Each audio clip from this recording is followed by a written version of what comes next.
नमस्कार, उत्तराखंड समाचार में आपका स्वागत है। मैं हूं शैलेंद्र भंडारी। आइए नजर डालते हैं उत्तराखंड की तमाम बड़ी खबरों पर। उत्तराखंड सरकार द्वारा सख्त भू कानून लागू किए जा रहे हैं ताकि बाहरी लोग राज्य की भूमि पर कब्जा न कर सकें। मुख्य सचिव राधा रतूड़ी ने नैनीताल में अधिकारियों के साथ बैठक कर बताया कि जिन लोगों ने हाल के वर्षों में उत्तराखंड में जमीन ली है उनकी जांच होगी। सरकार का उद्देश्य यह सुनिश्चित करना है कि उत्तराखंड के मूल निवासियों के साथ न्याय हो। भूमि संबंधी नियमों में बदलाव के साथ स्थानीय लोगों को उचित सुरक्षा और अधिकार मिलेंगे। साथ ही बैठक में महिला सुरक्षा और नशे की प्रवृत्ति पर भी चर्चा हुई। चौखंबा पर्वत पर 2 विदेशी महिला पर्वतारोहियों की खोजबीन के लिए सेना और एसडीआरएफ की टीमें जुटी हैं। ब्रिटिश और अमेरिकी पर्वतारोही जो चौखंबा 3 की चढ़ाई के दौरान अपना सामान और उपकरण खो चुके थे, बर्फ से ढके क्षेत्र में फंसे हुए हैं। भारतीय सेना के हेलीकॉप्टरों द्वारा सर्च अभियान चलाया जा रहा है। खोजबीन के दौरान टेंट और स्लीपिंग बैग मिले हैं, लेकिन पर्वतारोहियों का अब तक कोई पता नहीं चल पाया है। बचाव टीम को चौखंबा बेस कैंप में उतारा गया है।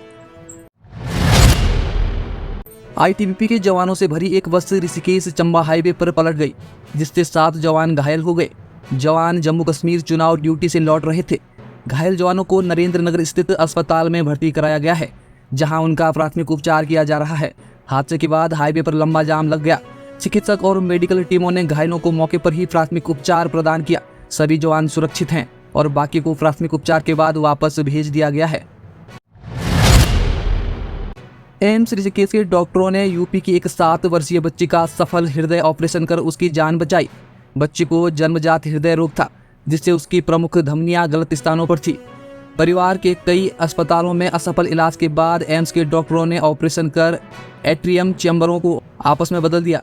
इससे बच्ची का हृदय सामान्य रूप से काम करने लगा और वह अब स्वस्थ है। यह उत्तराखंड में इस प्रकार का पहला सफल ऑपरेशन है। डीएम सविन बंसल ने शुक्रवार को राजकीय उप जिला चिकित्सालय का औचक निरीक्षण किया, जहां सीएमएस सहित 5 वरिष्ठ चिकित्सक अपनी सीट से नदारद मिले। डीएम ने सभी का वेतन रोकने और प्रतिकूल प्रविष्टि जारी करने के आदेश दिए। अस्पताल की साफ सफाई की स्थिति भी खराब मिली, जिसके लिए सफाई एजेंसी पर 50,000 रुपये का जुर्माना लगाया गया। निरीक्षण के दौरान डीएम ने अस्पताल के सभी विभागों की व्यवस्था की जांच की और गंभीर अनियमितताओं पर नाराजगी जताई। उन्होंने आवश्यक सुधार के लिए सख्त कार्रवाई के आदेश दिए। अल्मोड़ा में आयोजित खेल महाकुंभ के उद्घाटन में केंद्रीय मंत्री अजय टम्टा की अनुपस्थिति चर्चा का विषय रही। उद्घाटन समारोह में मंत्री के नहीं आने पर पता चला कि उन्हें आयोजन का निमंत्रण कार्ड ही नहीं पहुंचा। कार्यक्रम में मंत्री के शामिल न होने के कारण आयोजकों के बीच असमंजस बना रहा।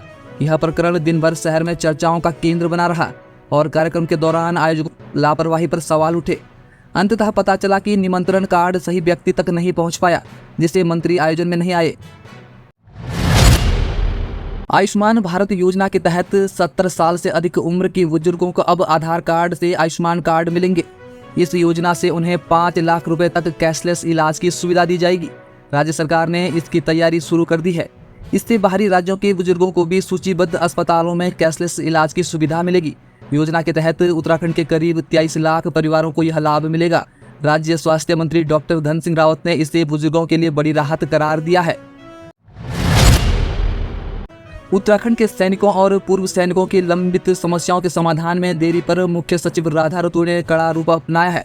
उन्होंने जिलाधिकारियों और विभागाध्यक्ष को निर्देश दिए कि सैनिकों को और उनके आश्रितों की समस्याओं का समयबद्ध निपटारा सुनिश्चित करें। मुख्य सचिव ने शिकायतों के समय पर निपटारे में ढिलाई बरतने पर नाराजगी जताई और कहा कि राज्य के सैनिकों ने देश के लिए बलिदान दिए हैं। उनकी समस्याओं का हल प्राथमिकता से होना चाहिए। लंबित मामलों को जल्द से जल्द निपटाने के आदेश दिए गए हैं। चमोली जिले की महिलाएं स्वास्थ्य सेवाओं के अभाव में 82 किलोमीटर दूर श्रीनगर बेस अस्पताल पर निर्भर हैं। जिला अस्पताल में प्रसव और अन्य गंभीर बीमारियों के इलाज के लिए महिला रोग विशेषज्ञ और बाल रोग विशेषज्ञ की कमी है, जिससे गर्भवती महिलाओं को रेफर किया जाता है।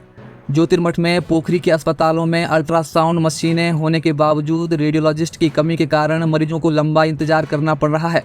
ये स्थितियां यहाँ की स्वास्थ्य सेवाओं की बदहाली को दर्शाती है।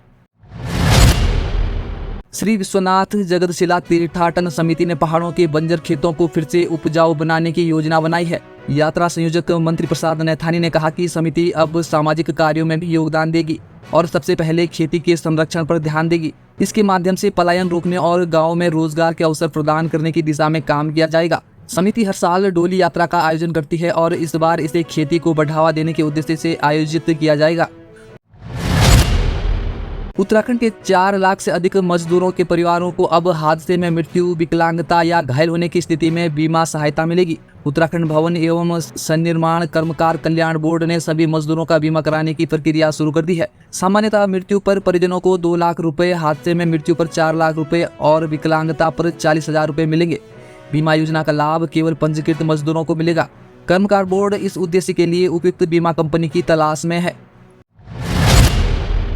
बन्नू बिरादरी इस बार अपना 77वां दशहरा महोत्सव रेस कोर्स मैदान में आयोजित करेगी। रावण, कुंभकर्ण और मेघनाथ के 50, 45 और 40 फुट ऊंचे पुतले बनाए जा रहे हैं। इस बार दशहरा आयोजन को प्रदूषण मुक्त बनाने के लिए ग्रीन पटाखों का इस्तेमाल किया जाएगा। कार्यक्रम में 100 वर्षीय डॉक्टर यूसी चांदना मुख्य प्रतिनिधि होंगे। आयोजकों के लिए मुजफ्फरनगर से आए कारीगर युद्ध स्तर पर पुतले बनाने में जुटे हैं और जनता को इस अनोखे आयोजन में आमंत्रित किया गया है। प्रधानमंत्री नरेंद्र मोदी ने पीएम किसान सम्मान निधि योजना की 18वीं किस्त जारी की है, जिससे उत्तराखंड के करीब 7,78,000 किसानों के खातों में 169 करोड़ रुपए ट्रांसफर किए गए हैं। इस योजना के तहत किसानों को 6,000 रुपए सालाना 3 किस्तों में मिलते हैं।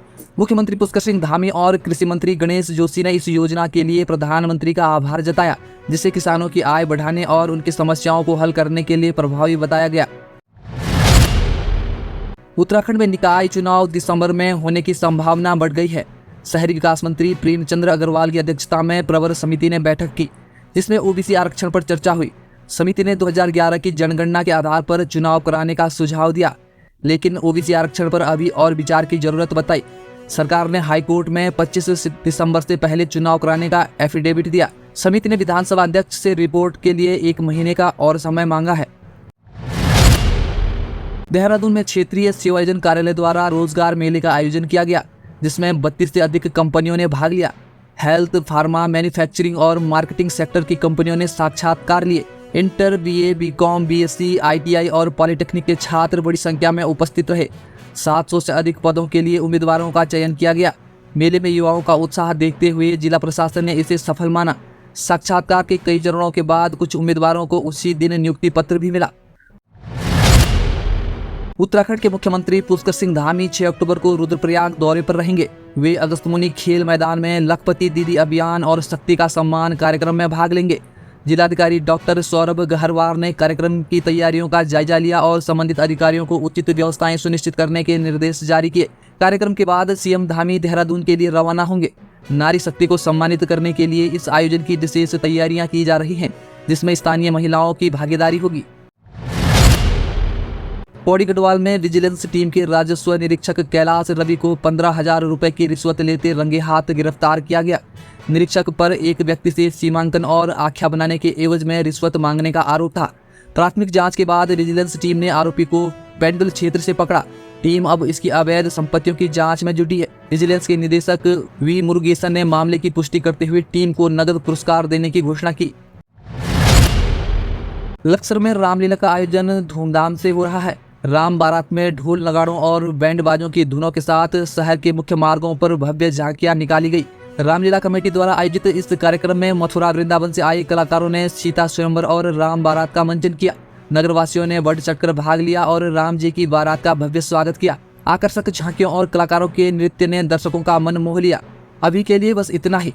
उत्तराखंड की हर छोटी बड़ी खबरों के साथ सरकारी नौकरियों और सरकारी योजनाओं के अपडेट्स सबसे पहले पाने के लिए जुड़े रहें हमारे साथ, क्योंकि यहाँ मिलती है सबसे तेज और विश्वसनीय खबरें। मुझे दीजिए इजाजत। नमस्कार।